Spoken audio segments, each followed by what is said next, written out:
হরে কৃষ্ণ কৃষ্ণ কৃষ্ণ হরে হরে। তো ভক্তবৃন্দগণ, আজকের ভিডিওটি রয়েছে আমরা সকলে যোগিনী একাদশীর ব্রতটি পালন করেছিলাম। ঠিক যোগিনী একাদশীর পর আসে আষাঢ় মাসের শুক্লাপক্ষের দেবশয়নী একাদশী, যাকে শয়নী একাদশী বলা হয়ে থাকে। যে দিনটি থেকে স্বয়ং ভগবান শ্রীবিষ্ণু আগামী 4 মাসের জন্য গভীর যোগ নিদ্রায় আচ্ছন্ন হয়ে পড়বেন। এই দিন থেকে বন্ধ হয়ে যাবে সমস্ত শুভ কাজ। কিন্তু কেন? আর এই বিশেষ দিনটি আপনার জীবনে আটকে থাকা ভাগ্যকে কীভাবে চিরতরের বদলে দিতে পারে। কিন্তু বিশেষ করে মনে রাখবেন, আপনার পরিবারের সুখ সমৃদ্ধি ভরে রাখতে চাইলে ঠিক 2026 সালের যোগিনী একাদশীর পরবর্তী দেবশয়নী বা শয়ন একাদশী ব্রতটি আপনারা কবে পালন করবেন। অবশ্য ভিডিওটি আপনাদের জন্য অত্যন্ত গুরুত্বপূর্ণ হতে চলেছে, কারণ সনাতন ধর্মের আষাঢ় মাসের শুক্লপক্ষের এই দেবশয়নী একাদশী এমন এক তিথি বা পুরো ব্রাহ্মণের নিয়ম এক বিশাল পরিবর্তন নিয়ে আসে। কেন আজ থেকে আগামী 4 মাস ভগবান বিষ্ণু গভীর যোগ নিদ্রায় আচ্ছন্ন থাকেন? পুরাণ অনুসারে স্বয়ং ভগবান শ্রীহরি ক্ষীরসাগরের শেষনাগের ওপর শয়ন করেন বলে এই বিশেষ দিনটি শয়নী একাদশী।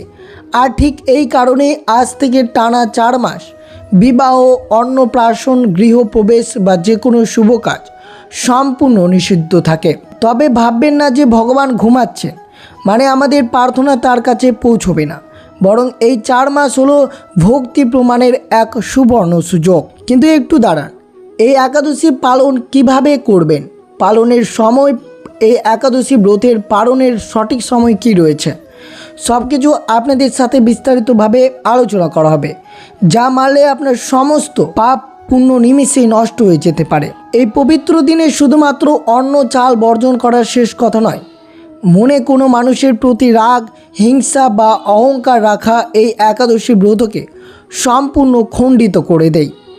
বিশ্বাস করা হয় এই 4 মাস ভগবান শিব অন্যান্য দেবতারা ব্রাহ্মণ্ড পরিচালনার সমস্ত দায়িত্ব গ্রহণ করে।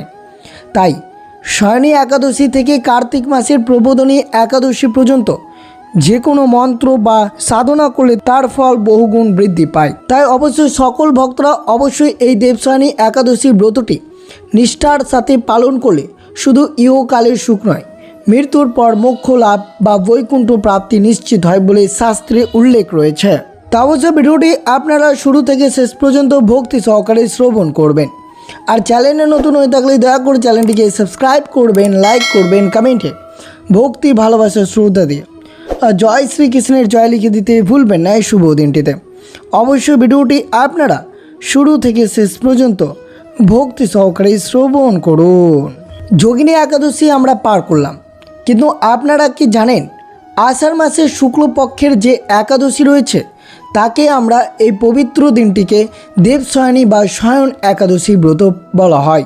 আর 2026 সালের এই মহাশক্তিশালী একাদশীটি পালিত হতে চলেছে আগামী 25শে জুলাই শনিবার। এই দিন থেকে শুরু হয় চাতুর্মাস্য। শাস্ত্রে বলা হয়েছে, যিনি ভক্তি ভরে এই দেবশয়নী একাদশী ব্রত পালন করেন তার জীবনে মূলত 3টি বড় পরিবর্তন আসে। দীর্ঘদিন ধরে আটকে থাকা কোনো কাজ বা আর্থিক সংকট থাকলে শ্রীহরির কৃপায় সেই বাধা কেটে যায়। সংসারে অশান্তি থাকলে এই দিন ভগবান বিষ্ণুর আরাধনায় গৃহে মা লক্ষ্মীর স্থায়ী বাস হয় এবং সম্পর্কের তিক্ততা দূর হয়। আমাদের অগোচরে হয়ে যাওয়া সমস্ত পাপ থেকে মুক্ত মেলে এবং মনে এক অদ্ভুত প্রশান্তি পাওয়া যায়। কিন্তু বিশেষ করে মনে রাখবেন, এই দেবশয়নী একাদশী ব্রত 2026 সালের 25শে জুলাই শনিবার এই শুভ দিনটি অবশ্যই ভক্তি নিষ্ঠার সাথে পালন করবেন, তবে আপনার ব্রতটি অবশ্যই পূর্ণতা লাভ পাবে। ব্রহ্মাণ্ড পুরাণ অনুসারে দেবশয়নী একাদশী ব্রত পালন করলে মানুষের ইহকাল ও পূর্বজন্মের সঞ্চিত সমস্ত পাপ সম্পূর্ণ ভস্ম হয়ে যায় এবং মনে এক অদ্ভুত আধ্যাত্মিক প্রশান্তি আসে। যে ব্যক্তি এই দিনে ভক্তি ভরে শ্রীহরি এবং মা লক্ষ্মীর আরাধনা করেন তার গৃহ থেকে সমস্ত নেতিবাচক শক্তি দূর হয়। সংসারে চরম আর্থিক সংকট থাকলেও তা কেটে গিয়ে সুখ, শান্তি ও সমৃদ্ধিতে ফিরে আসে। এটি কেবল একটি উপবাস নয়, বরং এটি হলো মোক্ষ বা মুক্তি লাভের অন্যতম শ্রেষ্ঠ পথ। বিশ্বাস করা হয় যে এই ব্রত পালনকারী ব্যক্তি মৃত্যুর পর সোজাসুজি বৈকুণ্ঠে বসবাস করে। মনে রাখবেন, এই পবিত্র দিনটি থেকেই শুরু হয় চাতুর্মাস্য ব্রত। পুরাণ অনুযায়ী এই দিন থেকে আগামী 4 মাস ভগবান শ্রীবিষ্ণু ক্ষীর সাগরে অনন্ত নাগের ওপর গভীর যোগনিদ্রায় শয়ন করেন। এই সময় সমগ্র ব্রহ্মাণ্ড পরিচালনার দায়িত্ব গ্রহণ করেন দেবাদিদেব মহাদেব। শ্রীহরি নিদ্রায় থাকায় এই 4 মাস বিবাহ, অন্নপ্রাশন, গৃহপ্রবেশ বা মুন্ডনের মতো সমস্ত বৈষয়িক ও মাঙ্গলিক কাজ সম্পূর্ণ বন্ধ থাকে। শাস্ত্রমতে এই সময়টি জাগতিক সুখের বদলে কেবল ঈশ্বরের আরাধনার জন্য সর্বশ্রেষ্ঠ সময়। তা অবশ্যই সকল ভক্তরা 2026 সালের 25শে জুলাই শনিবার এই দেবশয়নী একাদশীর ব্রতটি পালন করবেন এবং ঠিক 26শে জুলাই রবিবার এই দেবশয়নী একাদশীর পরের দিন অবশ্যই পালন করতে হবে। পালনের সময় রয়েছে সকাল 5টা 5 মিনিট থেকে 9টা 30 মিনিটের মধ্যে। এই 26শে জুলাই রবিবার এই শুভ সময় আপনাদেরকে পালন করতে হবে। তবে অবশ্যই শ্রবণ করুন এই দেবশয়নী একাদশী ব্রতটি আপনারা কিভাবে পালন করবেন। যদি আপনারা এইভাবে ব্রতটি পালন করতে পারেন তাহলে অবশ্যই ব্রতের পূর্ণতা লাভ করতে পারবেন। আপনি কি এই দেবশয়নী একাদশী পালন করার কথা ভাবছেন, কিন্তু আপনি কি জানেন এই বিশেষ দিনে আপনার করা একটি ছোট্ট ভুল আপনার সারা জীবনের সমস্ত পুণ্য নিমেষেই নষ্ট করে দিতে পারে। যেহেতু ভগবান শ্রীহরি আজ থেকে যোগনিদ্রায় যাচ্ছেন, তাই এই একাদশীর নিয়ম অন্যান্য যে কোনো একাদশীর চেয়ে সম্পূর্ণ আলাদা এবং অত্যন্ত কঠোর। অবশ্যই শ্রবণ করুন সঠিক নিয়ম কি কি রয়েছে। যে কোনো ব্রত পালনের আগে তার সঠিক নিয়ম জানাটা সবচেয়ে বেশি জরুরি। দেবশয়নী একাদশীতে ভগবান বিষ্ণুর কৃপা পেতে এই কাজগুলো অবশ্যই এই 25শে জুলাই শনিবার একাদশীর দিন করবেন। প্রথমত অবশ্যই মনে রাখবেন একাদশীর ব্রত আসলে শুরু হয়ে যায় তার আগের দিন, অর্থাৎ দশমী তিথি থেকে। দশমীর দিন সূর্যাস্তের পর থেকে কোনো রকম অন্ন বা ভারী খাবার গ্রহণ করা উচিত নয়। এই দিনটিতে বিশেষ করে মনে রাখবেন পেঁয়াজ, রসুন, মসুর ডাল এবং আমিষ খাবার সম্পূর্ণ বর্জন করে সাত্ত্বিক আহার গ্রহণ করতে হবে। মনে রাখবেন ভগবান বিষ্ণুর পুজোর জন্য প্রয়োজনীয় তুলসী পাতা দশমীর দিন বিকেলের মধ্যে তুলে রাখতে হবে, কারণ একাদশীর দিন গাছ থেকে তুলসী পাতা ছেঁড়া মহাপাপ বলে গণ্য করা হয়েছে। একাদশীর দিন সকালে সূর্যোদয়ের আগে অর্থাৎ ব্রহ্ম মুহূর্তে ঘুম থেকে উঠে স্নান করবেন। ভগবান শ্রীবিষ্ণুর প্রিয় রং হলুদ, তাই স্নানের পর পরিষ্কার হলুদ বস্ত্র পরিধান করার চেষ্টা করবেন। এরপর বাড়ির ঠাকুরঘরে একটি ঘিয়ের প্রদীপ জ্বালিয়ে ভগবান বিষ্ণু এবং মা লক্ষ্মীর আরাধনা করুন। শ্রীহরির চরণে হলুদ ফুল, চন্দন এবং অবশ্যই তুলসী পাতা অর্পণ করবেন। তুলসী ছাড়া ভগবান বিষ্ণু কোনো ভোগ গ্রহণ করেন না। সারাদিন কাজের ফাঁকে মনে মনে ওম নমঃ ভগবতে বাসুদেবায় মন্ত্র জপ করতে থাকুন। আর অবশ্যই বিশেষ করে মনে রাখবেন এই দেবশয়নী একাদশীর দিন যে কাজগুলো ভুলেও করবেন না। এখন খুব মনোযোগ দিয়ে শুনুন সেই কাজগুলোর কথা যা পবিত্র দিনে করা সম্পূর্ণ নিষিদ্ধ। প্রথমত, একাদশীর দিন চাল, গম বা যে কোনো শস্য জাতীয় খাবার গ্রহণ করা মহাপাপ। শাস্ত্রে বলা হয়েছে এই দিন অন্নের মধ্যে জগতের সমস্ত পাপ এসে আশ্রয় নেই। উপবাস করে শরীরকে কষ্ট দিলেন, কিন্তু যদি মনে কারোর প্রতি রাগ, হিংসা বা অহংকার রাখেন তবে শ্রীহরি সেই ব্রত কখনো গ্রহণ করেন না। এই দিন কারোর নিন্দা করবেন না এবং মিথ্যা কথা বলা থেকে সম্পূর্ণরূপে বিরত থাকতে হবে। তৃতীয়ত, এই পবিত্র দিনে চুল, নখ বা দাড়ি কাটা সম্পূর্ণ বিরত রাখবেন। বিশেষ করে মনে রাখবেন 25শে জুলাই শনিবার এই দেবশয়নী একাদশীর দিন যতটা পারবেন রাত্রি জাগরণ করবেন। হরিনাম সংকীর্তন, দেবশয়নী একাদশী ব্রতকথা পাঠের মাধ্যমে এই রাতটি জাগরণ করতে হবে। এবং ঠিক পরের দিন অর্থাৎ 26শে জুলাই রবিবার একাদশীর ব্রতের পালনের দিন। এই দিনটি অত্যন্ত গুরুত্বপূর্ণ, কারণ এই দিনে সমস্ত ব্রতের পূর্ণ ফল পাওয়া যায়। একাদশীর পরের দিন অর্থাৎ দ্বাদশী তিথিতে সঠিক সময়ে অন্ন গ্রহণ করে ব্রত ভঙ্গ করাকে পারণ বলে। পঞ্জিকা অনুযায়ী পারণের নির্দিষ্ট সময়ের মধ্যে আপনাকে ব্রত খুলতে হবে। পালন করার আগে অবশ্যই কোনো ব্রাহ্মণ বা ক্ষুধার্ত মানুষকে সাধ্যমতো কিছু দান অবশ্যই করবেন। এই নিয়মগুলো নিষ্ঠাভরে পালন করলে ভগবান শ্রীহরির বা মা লক্ষ্মীর আশীর্বাদ আপনার জীবনের সমস্ত বাধা বিপত্তি দূর হয়ে যায় এবং ব্রতটি সুসম্পন্ন হবে। তো অবশ্যই সকল কৃষ্ণ ভক্তরা 2026 সালের 25শে জুলাই শনিবার এই আষাঢ় মাসের শুক্লপক্ষের এই একাদশী দেবশয়নী বা পদ্ম একাদশী নামে পরিচিত। পদ্মপুরাণ অনুসারে এই দিন ভগবান শ্রীহরি ক্ষীরসাগরে শেষ নাগের উপর 4 মাসের জন্য গভীর যোগনিদ্রায় স্মরণ করে। তাই এই দিনটির মহিমা এতটাই বিশাল যে শাস্ত্রে বলা হয়েছে যিনি ভক্তি ভরে এই ব্রত পালন করে এবং এর পুণ্যকথা শ্রবণ করেন তার জীবনের সমস্ত অতীতের পাপ নিমিষে ভস্ম হয়ে যায়। তাই সকল ভক্তরা অবশ্যই 2026 সালের 25শে জুলাই শনিবার এই শুভ দিনে এই দেবশয়নী বা শয়ন একাদশীর ব্রতটি অবশ্যই পালন করবেন। তো অবশ্যই আপনারা শ্রবণ করলেন এই দেবশয়নী একাদশীর পালনের সঠিক নিয়মাবলী কী রয়েছে, কিভাবে পালন করবেন এবং এই শুভ দিনে এই ব্রতটি পালন করলে আপনাদের জীবনে কী কী লাভ হতে পারে।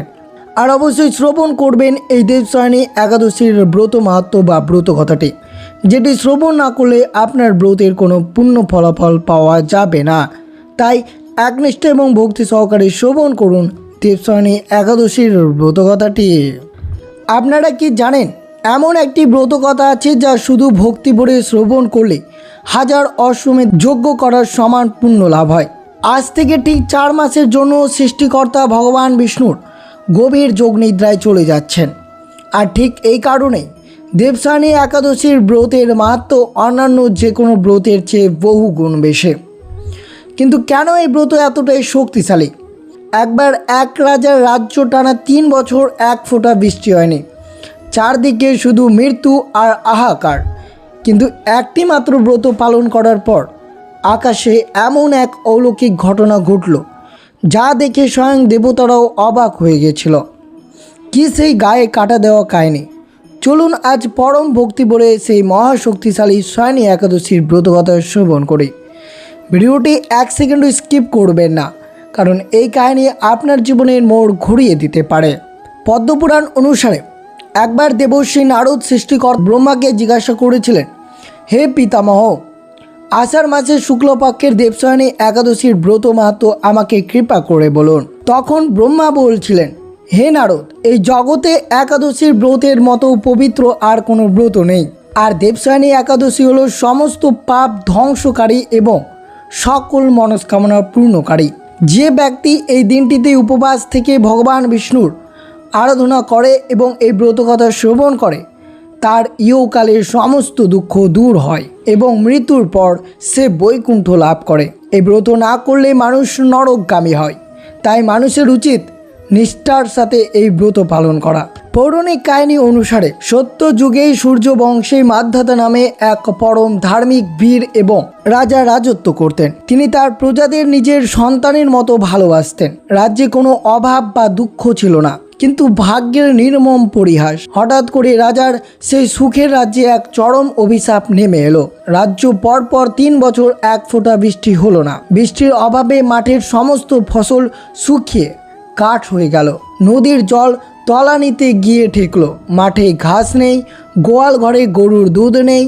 অনাহারে ও তৃষ্ণায় পশু পাখি থেকে শুরু করে রাজ্যের মানুষ দলে দলে মারা যেতে লাগলো। এককালের কোলাহল পূর্ণ রাজ্য যেন এক নিস্তব্ধ শ্মশানে পরিণত হলো। ক্ষুধার জ্বালায় প্রজারা হাহাকার করতে করতে রাজার প্রাসাদের সামনে এসে কাঁদতে লাগলো, হে রাজন, আমাদের রক্ষা করুন। বৃষ্টির অভাবে আপনার প্রজারা সব শেষ হয়ে যাচ্ছে। প্রজাদের এই নিদারুণ কষ্ট দেখে রাজা মান্ধাতার বুক ফেটে কান্না এলো। তিনি ভাবতে লাগলেন, নিশ্চয়ই আমার কোনো অজ্ঞতা পাপের কারণে আমার রাজ্যের আজ এই দশা। প্রজাদের এই দুর্দশা থেকে মুক্ত দেওয়ার উপায় খুঁজতে রাজা নিজের রাজপ্রাসাদ ত্যাগ করলেন। দিনের পর দিন, মাসের পর মাস তিনি গভীর জঙ্গলে খালি পায়ে ঘুরতে লাগলেন। ঘুরতে ঘুরতে একদিন তিনি পৌঁছে গেলেন সৃষ্টিকর্তা ব্রহ্মার মানস পুত্র মহিষী অঙ্গিরার আশ্রমে। মহিষী দেখে রাজা মান্ধাতা তার 2 পা জড়িয়ে ধরে হাও হাও করে কেঁদে উঠলেন। রাজা বললেন, হে মুনিবর, আমি সবসময় ধর্ম মেনে রাজ্য চলিয়েছি, তবুও আমার রাজ্যে কেন এই ভয়াবহ দুর্ভিক্ষ? কৃপা করে আমার প্রজাদের প্রাণ বাঁচানোর জন্য কোনো উপায় বলে দিন। রাজার কথা শুনে মহিষী অঙ্গিরা কিছুক্ষণ চোখ বন্ধ করে ধ্যানে মগ্ন হলেন। তারপর চোখ খুলে মুচকি হেসে বললেন, হে রাজন, সত্যযুগ হলো সবচেয়ে পবিত্র যুগ, আর এই যুগে সামান্য পাপের বিশাল শাস্তি ভোগ করতে হয়। তবে তুমি চিন্তা করো না, এর থেকে মুক্তির একটা অমোঘ উপায়ও রয়েছে। সামনে আসছে আষাঢ় মাসের শুক্লপক্ষের দেবশয়নী বা পদ্মা একাদশী। তুমি তোমার রাজ্যে ফিরে গিয়ে সমস্ত প্রজাদের নিয়ে এই মহাশক্তিশালী একাদশী ব্রত পালন করো। এই ব্রতের প্রভাবে তোমার রাজ্যের সমস্ত পাপ খণ্ডন হবে এবং শ্রীহরির কৃপায় প্রচুর বৃষ্টিপাত হবে। গুরুর আদেশে রাজা মান্ধাতা রাজ্যে ফিরে গেল। দেবশয়নী একাদশীর দিন রাজা থেকে শুরু করে রাজ্যের সাধারণ প্রজা সকলে অত্যন্ত নিষ্ঠাভরে উপবাস থেকে ভগবান বিষ্ণুর আরাধনা করলেন। আর কি আশ্চর্য, ব্রত সম্পন্ন হওয়ার সাথে সাথে এক অলৌকিক ঘটনা ঘটল। হঠাৎ করে সারা আকাশ ঘন কালো মেঘে ঢেকে গেল। গুরু গম্ভীর গর্জনের সাথে শুরু হলো মুষলধারে বৃষ্টি। মুহূর্তের মধ্যে রাজ্যের সমস্ত মাঠঘাট জলে ভরে গেল। পৃথিবী যেন নতুন প্রাণ ফিরে পেল। খরা, দুর্ভিক্ষ আর আহাকার দূর হয়ে আবার ধন ধান্যে ভরে উঠল রাজার সংসার। রাজা মান্ধাতার রাজ্যের সেই খরার মতো আমাদের জীবনে অনেক সময় সুখ, শান্তি, অর্থ ও স্বাস্থ্যের চরম খরা দেখা দেয়। হাজার চেষ্টার পরেও কোনো কুল কিনারা পাওয়া যায় না। আপনি যদি এমন কোনো কঠিন সময়ের মধ্যে দিয়ে যাচ্ছেন, তবে এই পবিত্র দেবশয়নী একাদশীতে ভগবান শ্রীহরিকে ভক্তি ভরে স্মরণ করুন। তার কৃপায় আপনার জীবনের সমস্ত দুঃখের দিন চিরতরে শেষ হয়ে যাবে। এই পবিত্র ব্রত কথাটি শোনার পর ভগবান শ্রীহরির উদ্দেশ্যে কমেন্ট বক্সে একবার অবশ্যই জয় শ্রীহরি বা ওম নমো ভগবতে বাসুদেবায় বা জয় শ্রীকৃষ্ণ লিখে দিতে ভুলবেন না। তো অবশ্যই শ্রবণ করলেন এই দেবশয়নী একাদশীর ব্রত কথাটি। আর অবশ্যই সকল ভক্তরা 25শে জুলাই শনিবার 2026 এই শুভ এই দেবশয়নী একাদশীর ব্রতটি অবশ্যই পালন করবেন। দেখবেন আপনার সকল মনস্কামনা পূর্ণ হবে এবং ভগবান বিষ্ণুর চরম আশীর্বাদ সেই পরিবারে বর্ষিত থাকবে। তো এই ছিল ভিডিওটি ভালো লাগলে অবশ্যই চ্যানেলটিকে সাবস্ক্রাইব করবেন, লাইক করবেন, কমেন্টে ভক্তি, ভালোবাসা, শ্রদ্ধা দিয়ে জয় শ্রীকৃষ্ণের জয় লিখে দিতে ভুলবেন না এবং ভিডিওটি আপনার আত্মীয় ভক্ত বা বন্ধুদের সাথে অবশ্যই শেয়ার করবেন। সুস্থ থাকবেন, সতর্ক থাকবেন। জয় শ্রীকৃষ্ণ। রাধে রাধে।